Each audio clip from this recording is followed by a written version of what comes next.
नमस्कार दोस्तों, स्वागत है आपका आपके अपने YouTube चैनल दीपक रचित कथा में। हर हर महादेव। देखिए दोस्तों, एक बार फिर से आपको मौका मिल रहा है जिसके लिए पूज्य गुरुजी ने अपनी शिव महापुराण की कथा में कहा था कि अगर एक गरीब से गरीब रिक्शा चलाने वाला व्यक्ति भी ये उपाय करता है तो हम इस व्यासपीठ से आपको यकीन दिलाते हैं कि वो भी करोड़पति बनता है।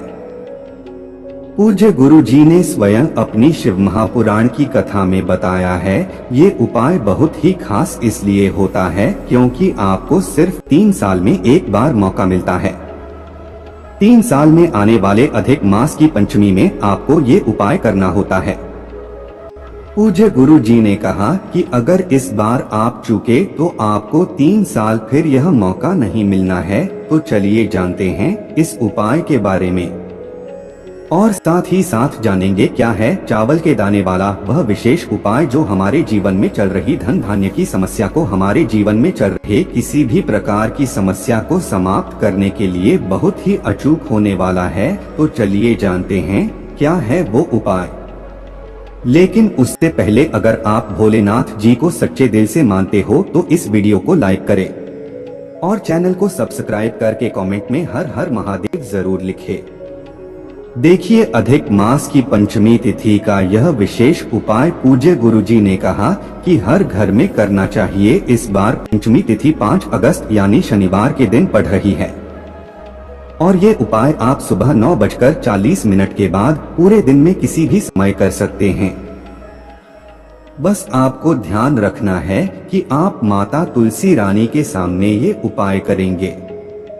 यहाँ पर बहुत ही खास और गुरु जी ने कहा कि हम यकीन दिलाते हैं कि ये उपाय करने के बाद आपके जीवन से धन धान्य की समस्या हमेशा के लिए समाप्त हो जाएगी। आप जो एक रुपए के लिए परेशान रहते हैं वह समस्या आपके जीवन से सदैव के लिए समाप्त हो जाएगी। देखिए, इस वीडियो में हम पंचमी तिथि में किए जाने वाले 2 विशेष उपायों की बात करेंगे। इनमें से जो भी उपाय आपके लिए आसान हो वो आप कर सकते हैं या फिर दोनों उपाय अगर आप करना चाहे तो फिर दोनों उपाय कर सकते हैं। चलिए बात करते हैं गुरु जी द्वारा बताए गए पहले खास उपाय के बारे में। देखें, ये उपाय आप चाहें तो गन्ने के रस से कर सकते हैं या फिर गुड़ के जल से कर सकते हैं। इस समय गन्ने का रस हो सकता है आपके क्षेत्र में उपलब्ध न हो, गन्ने का रस आप लोगों को न मिल पाए तो फिर आप गुड़ के जल से ये उपाय कर सकते हैं। देखें, इस उपाय के लिए आप गुड़ के 2-4 छोटे छोटे टुकड़े ले लीजिएगा, उनको चुरा कर लीजिएगा, उनको अच्छे से बिल्कुल बारीक बारीक अपने हाथ से मसल लीजिएगा, यानी उनको बिल्कुल बुरादा टाइप का कर लीजिएगा। देखिए, अब इस गुड़ को चूरा करने के बाद आप इसको जल में मिला लेंगे। आप चाहे तो आधी कटोरी जल ले लें या फिर आधा कप जल ले लें। इनमें से जितना भी आप जल ले सकते हैं उतना जला ले लें। आधी कटोरी अगर जल लेते हैं तो उसी हिसाब से आपको गुड़ पीस लेना है, यानी अपने हाथ से मसल लेना है और उस गुड़ को इस पानी में यानी इस जल में आपको मिला लेना है। अब ये आपका गुड़ मिला हुआ जल हो गया है। गुड़ को अच्छी तरह से आप पानी में मिला लेंगे ताकि ये पूरा का पूरा गुड़ पानी में अच्छी तरह से घुल जाए, यानी पानी में अच्छी तरह से मिल जाए। अब ये गुड़ मिला हुआ जल लेकर आपको पहुंच जाना है अपने घर में माता तुलसी के पौधे के सामने। बहुत ही ध्यान से समझेगा इस उपाय को, क्योंकि आपको सिर्फ 3 साल में एक बार मौका मिलता है, इसलिए इस उपाय को करने से आप चूकेंगे नहीं। देखिए, सबसे पहले आपने जो गुड़ का जल तैयार किया है यह लेकर पहुंच गए तुलसी रानी के पौधे के सामने। आप इस जल को आप तुलसी रानी में 7 बार में समर्पित करेंगे। लेकिन समर्पित कैसे करना है वह आपको बहुत ही ध्यान से समझना है। सबसे पहले आप थोड़ा सा जल अपने हाथ में लीजिए, अपने दाहिने हाथ यानी अपने राइट हैंड में थोड़ा सा जल लीजिए और अपना नाम गोत्र बोलिए और तुलसी माता के पौधे में समर्पित कर दीजिए, यानी उनकी जड़ में, तुलसी माता के पौधे की जड़ में समर्पित कर दीजिए। फिर दूसरी बार में अपने हाथ में यानी अपनी अंजुली में जल लीजिए और अपना नाम गोत्र बोलते हुए तुलसी माता के पौधे में समर्पित कर दीजिए। ऐसे ही आपको 7 बार यह जल लेना है और 7 बार अपना नाम गोत्र बोलते हुए यह जल आपको तुलसी महारानी के पौधे में समर्पित कर देना है। देखिए, पूज्य गुरु जी ने कहा कि ये उपाय आप शाम को सूर्यास्त के पहले कर लेंगे, सूर्यास्त के बाद आपको ये उपाय नहीं करना है।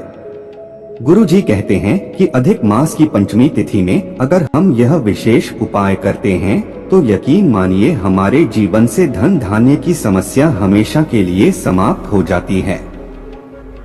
और ये इस प्रकार से गुड़ वाला जल समर्पित करने के साथ ही साथ आपको अपने मन में ऐसे शुभ भाव रखने हैं कि माता तुलसी की कृपा से आपके जीवन से धन धान्य की समस्या हमेशा के लिए समाप्त हो रही है।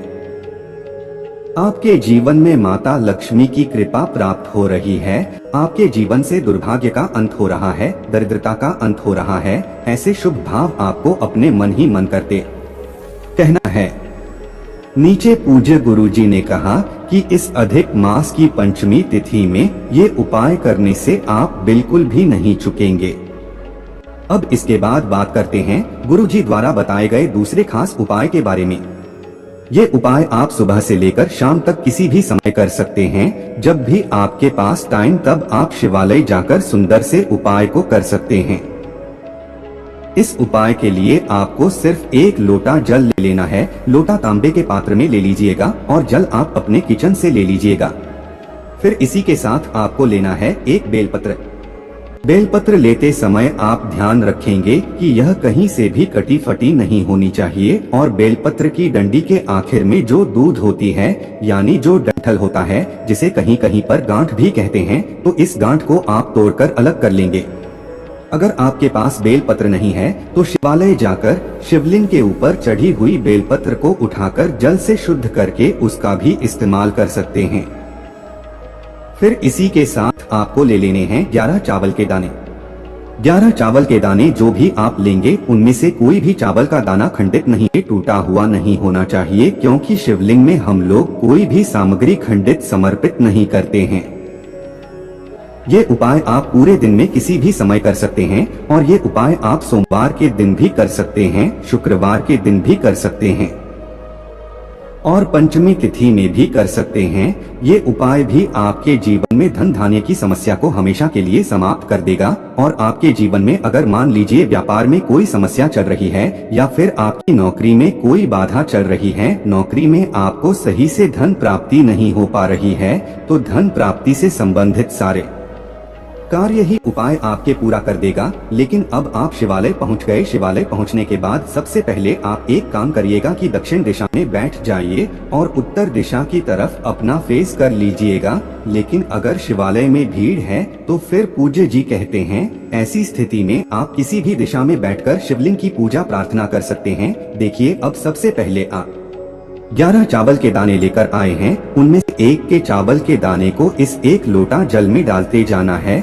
और श्री शिवाय नमः मंत्र का स्मरण करते जाना है। नीचे 1 चावल का दाना अपने हाथ में लीजिए और इसे 1 लोटा जल में डाल दीजिए। फिर दूसरा चावल का दाना लीजिए और श्री शिवाय नमः शुद्ध मंत्र बोलें और जल में डाल दीजिए। ऐसे ही आपको 11 चावल के दाने इसे लौटे जल में डाल देना है और 11 बार श्री शिवाय नमः मंत्र का स्मरण कर लेना है। फिर इसके बाद आप जो 1 बेलपत्र लेकर गए हैं उस बेलपत्र को आप अपने दाहिने हाथ में ऐसे रख लेंगे जैसे सामने आपको स्क्रीन पर दिखाया आ रहा है का दाहिना हाथ यानी आपका राइट हैंड में आपको 1 बेलपत्र रख लेनी है। बेलपत्र की चिकनी साइड का हिस्सा ऊपर की तरफ रहेगा और जो खुदरा साइड वाला हिस्सा होता है वो आपकी हथेली में तेज करेगा और बेलपत्र की डंडी आपकी तरफ रहेगी सामने, जैसे बेलपत्र आपको अपने हाथ में रखी दिखाई जा रही है। ऐसे ही आप बेलपत्र रख लेंगे और फिर 1 लोटा जल जिसमें आपने 11 चावल के दाने डाले हैं उस 1 लोटा जल को इसी बेलपत्र के ऊपर रख लेंगे। फिर ये 1 लोटा जल आपको धीरे धीरे शिवलिंग के ऊपर समर्पित करते जाना है और लगातार शिव महापुराण के मूल मंत्र श्री शिवानंद मस्त उद्यम का स्मरण करते जाना है। पूज्य गुरुजी ने कहा कि जल आप इतने धीरे धीरे समर्पित करेंगे कि आप कम से कम 11 बार श्री शिवानंद मस्त उद्यम या फिर ओम नमः शिवाय मंत्र का जाप जरूर कर लें। फिर यह जल समर्पित करने के बाद अब आपके पास एक बेलपत्र बची है। इस बेलपत्र को आप अभी अपने हाथ में ही रखेंगे और आपके जीवन में धन से संबंधित जो भी समस्या चल रही है, मान लीजिए आपके व्यापार में वृद्धि नहीं हो पा रही है, आपके घर में धन की प्राप्ति नहीं हो पा रही है, दरिद्रता दुर्भाग्य लगातार बना हुआ है, आपको नौकरी में अच्छे से पैसे नहीं मिल पा रहे, सही से आपका व्यापार नहीं चला, किसी भी प्रकार की अगर धन से संबंधित कोई दिक्कत चल रही है, उससे समस्या को दूर करने के लिए आप माता अशोक सुंदरी से प्रार्थना कर लेंगे। किनसे प्रार्थना करेंगे? माता अशोक सुंदरी से। फिर उसके बाद यह एक बेलपत्र आपको माता अशोक सुंदरी वाले स्थान पर समर्पित कर दे दी है। नीचे माता अशोक सुंदरी वाले स्थान पर जब आप यह बेलपत्र समर्पित करेंगे तो बेलपत्र की चिकनी साइड का हिस्सा माता अशोक सुंदरी वाले स्थान पर टच करेगा और बेलपत्र की डंडी का हिस्सा जला आधारित की तरफ रहेगा, जैसा सामने आपको स्क्रीन पर दिखाया जा रहा है। ठीक ऐसे ही आपको यह बेलपत्र समर्पित कर देनी है। अगर आपको माता अशोक सुंदरी वाले स्थान के बारे में जानकारी नहीं है तो सामने आपको पूरा परिवार दिखाया जा रहा है। इसी में जो जलाधारी के बीच में मोटी उठी हुई लाइन होती है, कहीं कहीं शिवलिंग में साहब की आकृति बनी होती है तो कहीं कहीं पर बीच में मोटी उठी हुई लाइन होती है, तो यही जो जला डाली के बीच में मोटी उठी ही लाइन होती है, इसी को माता अशोक सुंदरी का स्थान कहते हैं। और यहीं पर आपको यह बेलपत्र समर्पित कर देनी है और अपनी वह विशेष मनोकामना जो धन से संबंध उसको बोल देना है। गुरुजी ने कहा कि पंचमी तिथि में अगर हम इन दोनों में से कोई भी उपाय कर लेते हैं या फिर ये दोनों ही उपाय कर लेते हैं तो यकीन मानिए आपके जीवन से धन धान्य की समस्या सदैव के लिए समाप्त हो जाएगी।